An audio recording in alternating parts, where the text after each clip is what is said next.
Here we go, boys. Moonlight summon number 22.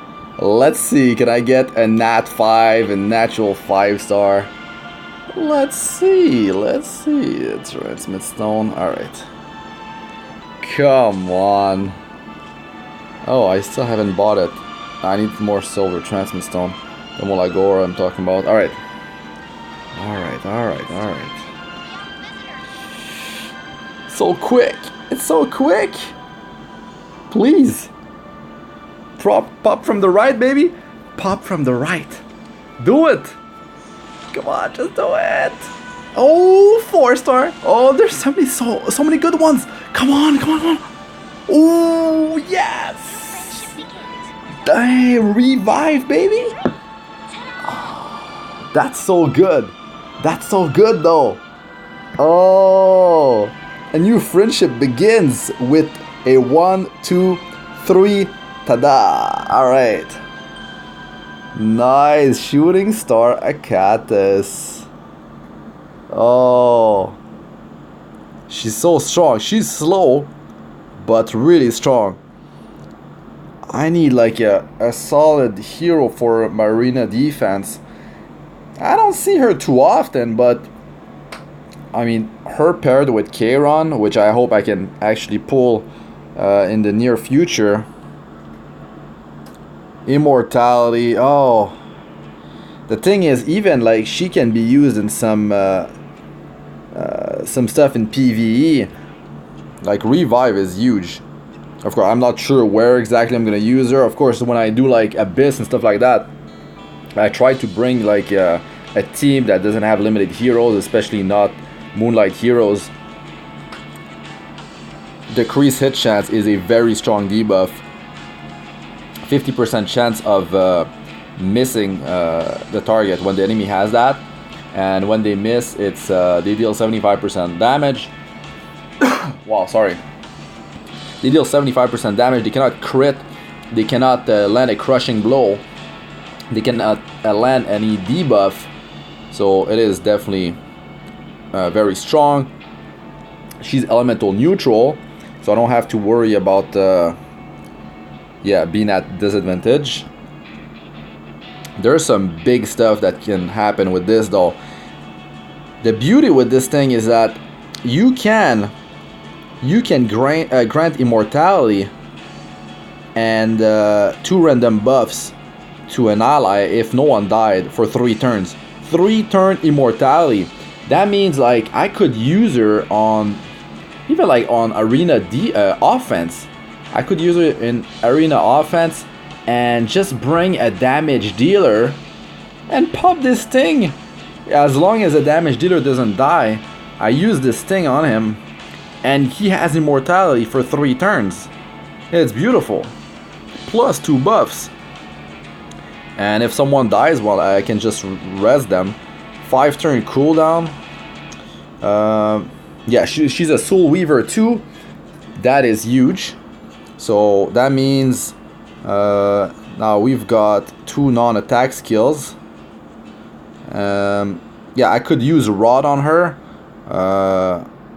I could use Shimadra's Staff on her, which I don't have unfortunately, but still.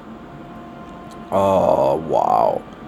So this thing between the caster and the target heals the ally with the lowest health to the point that their health matches the other before healing further on top. Effect is unaffected by health buffs or debuffs. Health recovered is proportional to the max health of each ally. So this is like balancing the health of both targets and then healing on top of it, which is huge. Very good, very good. Man, 3-turn cooldown is so low. It's so low. I don't know the multipliers on that thing. This is a revive with like, yeah, it's not gonna heal the target as well. But let's say you have Rod. Yeah, I would need to test it actually. Maybe you res the person and with Rod it's gonna heal that hero because it will have the lowest amount of health. But the soul burn for 20 souls that grants an extra turn is also quite huge. I don't know in terms of skill ups on the, oh my god, I'm so glad I got her. Wow. Finally. Finally, something I can incorporate in my roster. That's huge. That is huge. Let's check her survival stats. I guess you can feed a cactus onto her. I still don't have a cactus, so yeah, that's not happening. Effect resistance very strong in PvP, but I mean, yeah, that's not gonna happen for me. That's it just won't. Very slow speed, but if I build her for a turn 2 team, I mean, it's all about just taking that initial burst and trying to sustain the team, and she actually brings some very strong strong abilities in her kit. That defense though, what is that? 743. Wow. The health is actually not bad. Not 743. Wait a second.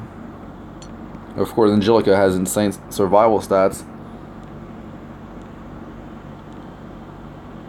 It's the same as Angelica. Because they're cancer. They're both cancer soul weavers. So they share the same stat. Oh my god. They even have the same memory imprint. Wow. Wow. That's amazing. Wait, Angelica has how much speed? Like 92? Akatis has 88, right? No, they have the exact same. They have the exact 88. I mean, my Angelica is quick and she's extremely tanky. My god. That's so good. And a debuff that is actually useful. Like that stun on Angelica is not useful in PvE. I don't know how much morale she brings to a team in Raid and Labyrinths when you camp. That's another thing I need to test out. This is gonna go up to 75% chance. The usual with one turn debuff. Some heroes it's different, but yeah. This look at it, like these buffs could be crazy. Like wow. Immortality, there's so much cheesing that can be done with this this buff. It's out of this world. This is, just check the animation. Nice. Yeah, party. Let's party. Alright. Oh my god. Are you kidding me with this buff? Look at these buffs. Oh god, it's so good. It's so good. Increase evasion. I believe that is the only debuff really that I'm unfamiliar with, but I believe that it's 30% evasion increase. If I remember from the spreadsheet. Man, you can get continuous healing out of this thing? Surprise appearance. Wow. Just wow. Okay. Okay, boys. Alright. This defense team could actually happen sooner than I thought, and I'm very close to being able to make 2 6-stars actually. Now I need to check if Dizzy's actually has a solid skill set, or I might not even pull for her. Why am I sorting this by CP? Okay, first things first. Usually when you get something good, you just go and you lock it ASAP. So let's start with that. Now you can see that promotion wise 5, I've got 9, baby. 1 2 3 4 5 1 2 3 4. Yeah, so I can get 2 6-star going. I save one for Dizzy if I'm going for her, and yeah, I'm just gonna like get a Catus, MLI Catus to 6-star. Oh man, this is exciting stuff right there. Alright, the artifact wise, yeah, Celestine is not it's not gonna be a good idea. I have this, like, for Requiem Roar it's so much better, but I don't have gear on Requiem Roar. Now in terms of gear, how am I gonna gear her? How am I gonna gear her? Maybe I just take the gear off of another hero for now. I'm not sure. Oh, but Rod is definitely super strong on her with these cooldowns. Like, let's just check. Like, DN, what's her cooldown? The thing is, she gets combat readiness from S3. Like, 50% is huge. So 3 and 4. And no, I was on it already. This sorting though. 3 and 4.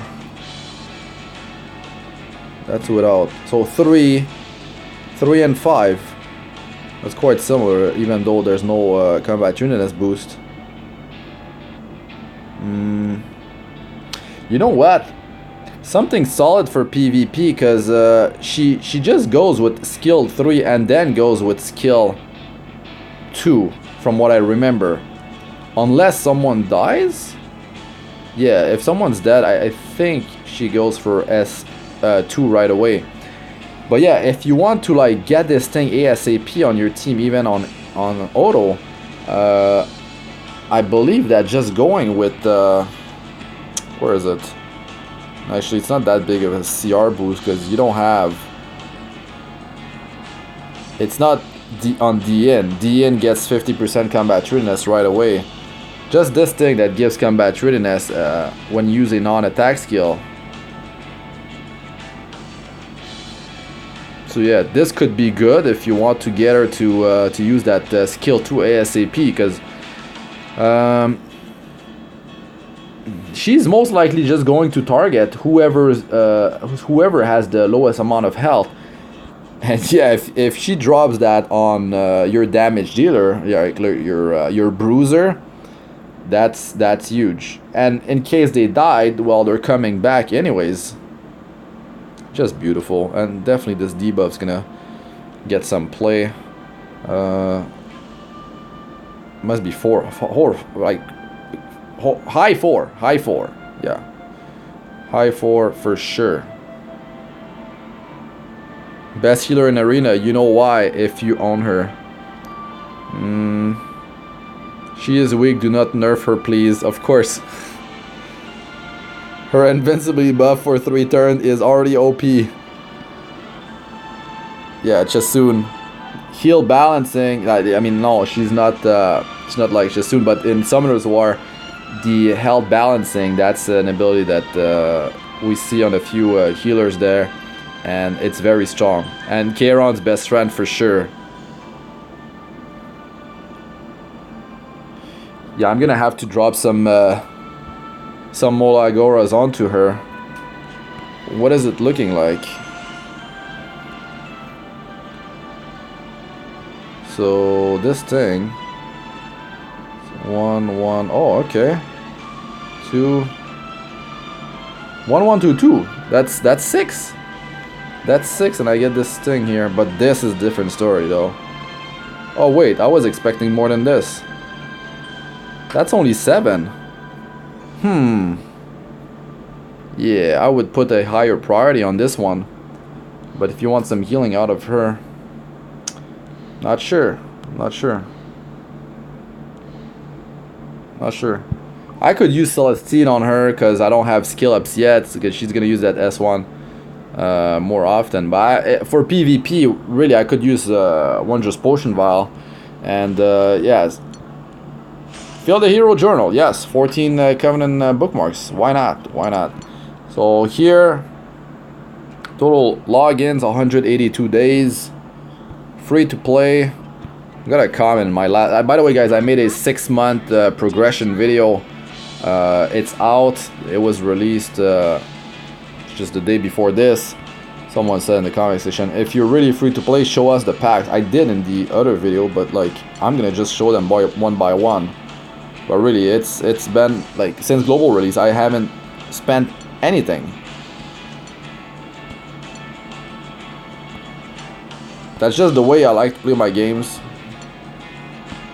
It's just the way it is. But yeah. I don't know, it just feels more challenging. I like to set myself like some goals, and I like to go through the grind, stay consistent, and show if it's truly possible or not. Or some games, some mobile games, they just set like some walls, some crazy walls that you can't breach if you don't spend money. Or like you are at a heavy disadvantage when you are not spending money in some games. Like some games, their packs are so cheap, you just wonder like, wow, there's some insane power creeping. He's gonna spend $5 and he's gonna like destroy my account. He's gonna destroy me. I have like zero chance. But like if you stay consistent in a game like this, it actually works quite well. I finished Challenger 2.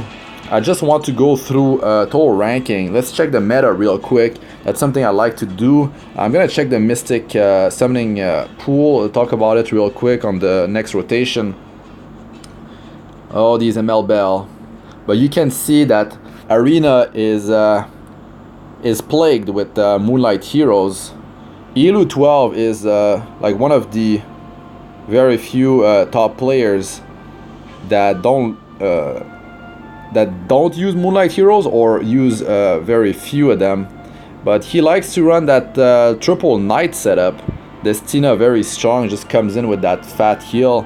Now we've got the Nias X for non-Moonlight heroes. Looks solid. I mean, these 4 heroes very strong. Can after the buff, just amazing. Of course, we all know how annoying DN can be, but still, I don't know, it's really about effect resistance. Having very high effect resistance and high survival to go for that turn 2 is a huge deal. So it could not be the team that they actually run at the end of the week, by the way. They might just be testing things, but look, there's more teams with no Moonlight heroes. There was a post on Reddit with like the top 100 teams and the most heavily used heroes, and it was like insane the amount of teams that were just running Moonlight. Like every team was running them, or like almost every team. It was some like 95% were running like one Moonlight hero at least. But now I guess it pushed some players to just change it up a bit. But when you stack effect resistance to very high levels, it gets ridiculous. You want to counter that, you have to counter it with effectiveness. There's always 15% that you cannot counter. Look, she's there. ML Akates, baby. But she's paired with Kairon. That's a godly setup right there. And then you've got Crimson Armin for another immortality. And yeah, Cartuja, we all know how this how the evasion triggers. It feels like 100% sometimes. I mean, on him it is, if he can, every time he goes it's 100%, but like when you attack their teammate, it feels like it's like always triggering, and it is quite frustrating. But yeah, the heavy usage of Moonlight heroes. We see another Akates right here, of course paired with the ML Ken, just like crazy. But there's also Crimson Armin, double immortality buffers, baby. Look, another team, Gisario. No Moonlight heroes. Grats for players that just are pushing with no Moonlight heroes. They might have them. They are, maybe they're built, but they are switching things up, trying things, and yeah, they're showing that the game, you don't like truly need Moonlight heroes even in arena, even though the power creeping with some of the recent released units, yeah, it's creeping up. But Effect resistance, man, it can counter whatever you throw at them. Of course, pure damage, that's another story. But when you have high survival stats plus that effect resistance, it's pretty nuts. It's pretty nuts. Okay, let's go through this list quickly.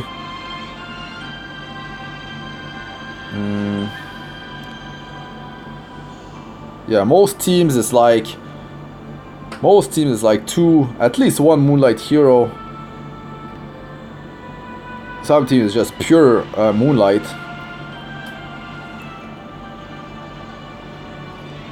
The Crimson Armaments, though, there is a lot of them. No doubt, it's so strong. Can you imagine just turn-wide immunity? And not only that, if they have high effect resistance, the enemy team cannot even take it off. They cannot even strip it off the enemy, because they have high effect resistance. It just gets resisted, and they keep the mortality. That's a huge deal, especially if they're built like slow with very tanky. Because I mean, if you have too much speed stats, you will, of course, have lesser defensive stats. So if you want to survive up to that turn 2, yeah, you're gonna have to go heavy, mostly health over defense percentage, but balancing both will up your survival. That's the thing, though. That's the thing. If you balance health and defense, it's gonna up your effective HP by a lot. Of course, like if you're getting faced against penetrating heroes, that's another story. Or if they land defense down debuff, that reduce their defense by 70%. But if they have high effect resistance and you cannot land that defense down, forget it. Like they can definitely have high health and defense. But if you don't have high effect resistance, health is going to be much more powerful, because they will be landing those defense down. And even burn and bleed, that bypasses 70% of the target's defense. Look at these Moonlights, oh my god. But yeah, that X-Lolly, like, that's 3 non-Moonlight. Charles, super strong, man. I wish I had him. I pulled for him, but nope. Didn't want to come home on my first account. My second account, he actually did. But yeah, it doesn't have the same gear as this account, of course. Yeah, look at these Kens. Oh my god, Ken. It's just ridiculous. Just solo teams with enough effect resistance, especially. Just like solos whole teams. Ridiculous. Well, we all know how strong he is, right? I mean, he was very strong before. The thing is, if you're stacking a bunch of effect resistance, you might not have like extremely high offensive stats, or you might not have high enough health and defense. But yeah, it's all about balancing your stats. If they cannot land defense down on you, you don't need to. You might need less like tanking stats, like health and defense, because they're not landing that defense down. And then you can go a bit more offensive. But it's all about like testing things and just go farming gear. Like, these players are just like chain running those hunts. Chain running. If I start chain running Wyvern, I burned through my Skystone that I've saved for a limited banner in case I want to pull for 2 limited heroes, let's say. But yeah, forget it. Chain farming just doesn't happen for us, unless you're doing like the what I show in you in the farm forever video. You should check it out, guys. If you want to farm friendship points, Grand Covenant bookmarks, farm fathers. It's extremely efficient. You can really like farm forever. It's nuts, but you need to invest a lot of time in this game. Melakatas. I mean, there's not that many Melakatas really, but yeah, another team here. Bison XD. No Moonlight heroes. Kairon, not Kairon. Zeno. Zeno isn't here. I mean, he's tanky. He can build more damage over time. That silence can be annoying. But I mean, it's probably like, yeah, try to attack. Like, he's trying to bait some players to attack him, and he has some very tanky heroes, and they just end up dying. Most people will go like speed team, thinking they can cleave this, but that Ken is probably like insanely tanky, and Ken is so strong. And, like, these heroes can all be super tanky. Anyways, yeah, my ranking, I'm between 2,500 and 2,000 on average. Like, this is the ranking globally across all leagues. But yeah, I don't have some crazy Moonlight heroes, but I mean that Astranox is gonna be a game changer. Of course, it's not a Crimson Armin, but I can definitely put her to good use. The issue is, of course, that Crimson Armin, I mean, they're not comparable in the fact that it's a team-wide immortality, right? And I mean, Akata is going to use S3 before using S2 if no one's dead, from what I understand. And yeah, it's much less safe. What's the speed on Crimson Armin? I think it's a low 100. I'm gonna finish with the Mystic Summon rotation. Yeah, she's light. Oh, 97, okay. Less defense than Akatas and Angelica. A bit more health. Well, I mean, 1,000. A bit over 1,000. 12 effect resistance. But yeah, they I believe they go with they have a high speed on Crimson Armin. They like open up with her like some insane speed. Like, top players might be like at, I mean, they might be at 300 speed. They might be at 300 speed or very close to it at this point. So what an opener. What an opener. You start with this thing. Immunity for 3 turns and invincibility for 1 turn. Add the fact that they're running super high effect resistance. You probably can't even strip this invincibility, or you probably cannot take both at the same time. And yeah, that's huge. You know she's gonna go for that skill 3. This will be applied on your whole team. Versus like ML Akatis on manual. Of course, on manual you can do some beautiful things with this skill. Like, of course. But yeah, nevertheless, she has a very strong kit. Some very high defensive stats, which is gonna be super useful. Let's go here real quick. So yeah, I have a lot of summons saved up. I can go for 121 summons and get a guarantee limited hero. But I might decide last minute if Dizzy is like, if she's like just bad. I doubt it. They don't release limited heroes that are just pure like trash. They all have their own use.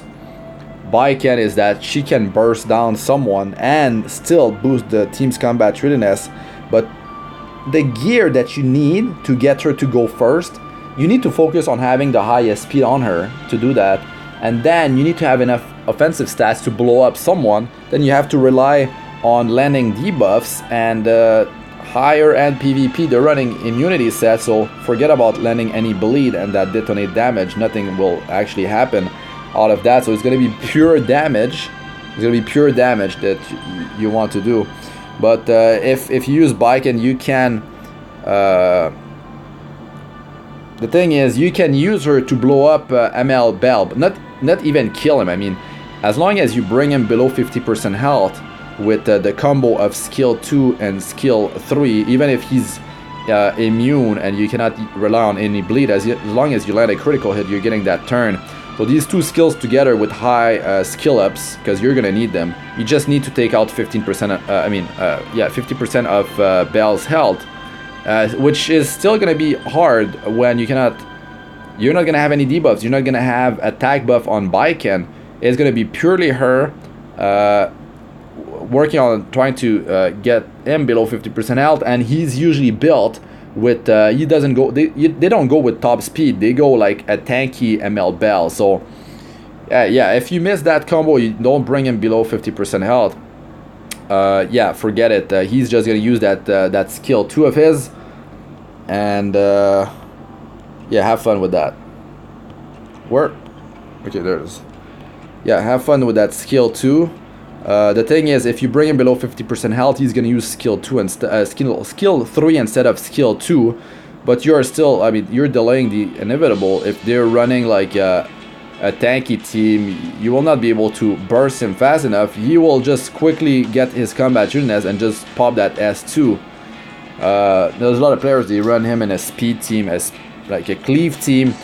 If you just get him below 50% health with Baiken, you delay him enough for you to cleave their team before he acts with S2 again. So yeah, which is gonna win, but it's not gonna win on a turn 2 team with high effect resistance and all that. Yeah, so that rotation, I just don't go for it, because it says, of course, ML Bell, ML Rin, super strong, but out of all these, nothing really. I mean, Wind Rider is very strong, don't get me wrong. Kill-Eye Glance, don't quite need it. Need 2 of these to max limit break 1. Nothing that I really need, but here I do have Kisei already. I don't know, Memory Imprint? Ugh, that artifact is not good. I have Armin, I have Shuri. On my second account, I'm gonna go on that rotation. I don't have Kisei, I don't have Shuri. So unfortunately there's Silk here, and this artifact, I don't like it. I don't like it. It's random. Critical hit chance is 50% crit chance increase, which is huge, but still it's random. So yeah, I don't know what the next rotation will be after this, but maybe it pushes me to keep on saving. On my main account, I'm just gonna skip, and hopefully they pull out something good, a nice combo, so I can try to go for ML Bell or ML Rin, and have the chance to get some other stuff like Akatis. I still don't have her. I mean, I have ML Akatis now. Yeah, boys.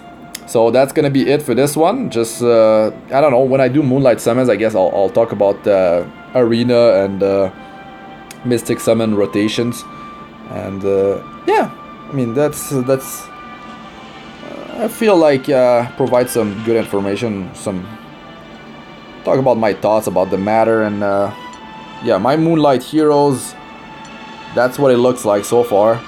Still no Nat 5, 22 summons. The luck is definitely coming back now after having pulled a hero that I can actually use in multiple areas of the game. That's really cool compared to, of course, Assassin Sid. Celestial Mercedes, I had to build her for cleaving. I mean, so much damage, and elemental neutral is beautiful. 3 stars, I mean, we're all gonna get them all eventually. I mean, there's some extremely strong 3-star heroes. Don't get me wrong, they are strong. Not all, but there's a lot that are strong. Probably not in multiple areas of the game, but they can definitely shine in specific areas.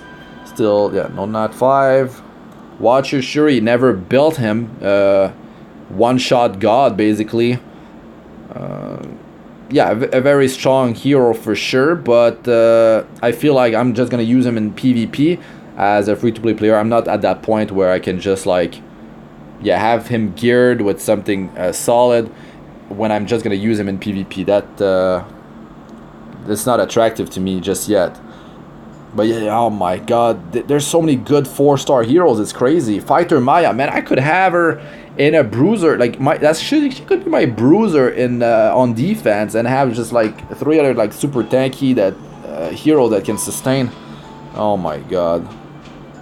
I mean, the possibilities with these 4-star Nat 4 Moonlight heroes are they're huge. But it's the same thing, like Fighter Maya, I can use her. I can even use her on offense for PvP. I can use her for defense. So it's kind of like Arena offense, defense, and then you've got Guild War offense, defense. That's pretty much 4 areas, right, where I could use her.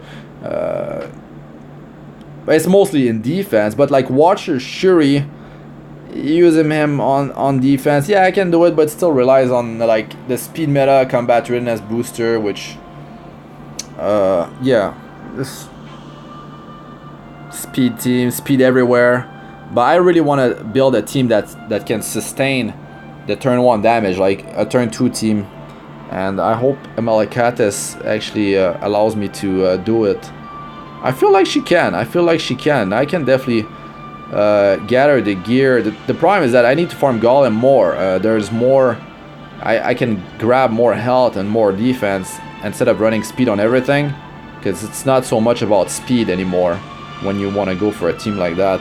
But yeah, these are my Moonlight heroes. I've got a bunch of duplicates in the 3-star department. A bunch of Gunther, of course. I mean, a bunch of these, like duplicates here and there. And I got a duplicate of Assassin Sid. One of them I fed into normal Sid because, I mean, I use him so much on Arena and Guild War offense. That 3-speed memory imprint allowed me to win so many games. Yeah, it's definitely helpful. Anyways, guys, that's it for this one. Thanks for watching. I'm Astranox. Like, comment, and subscribe for more. Press the bell icon flag to be notified whenever I release a new video. And also check out my other videos, gameplay, playlist for Arena, Guild War, also guides, tips, and how-tos. That's another playlist, and also Abyss Floor 62 Plus guides, tips, fight mechanics, and all that good stuff. Check those out if you're struggling in there. And that's gonna be it for this one. Thanks again for watching, and good luck with your Moonlight summons. All right, peace out for now.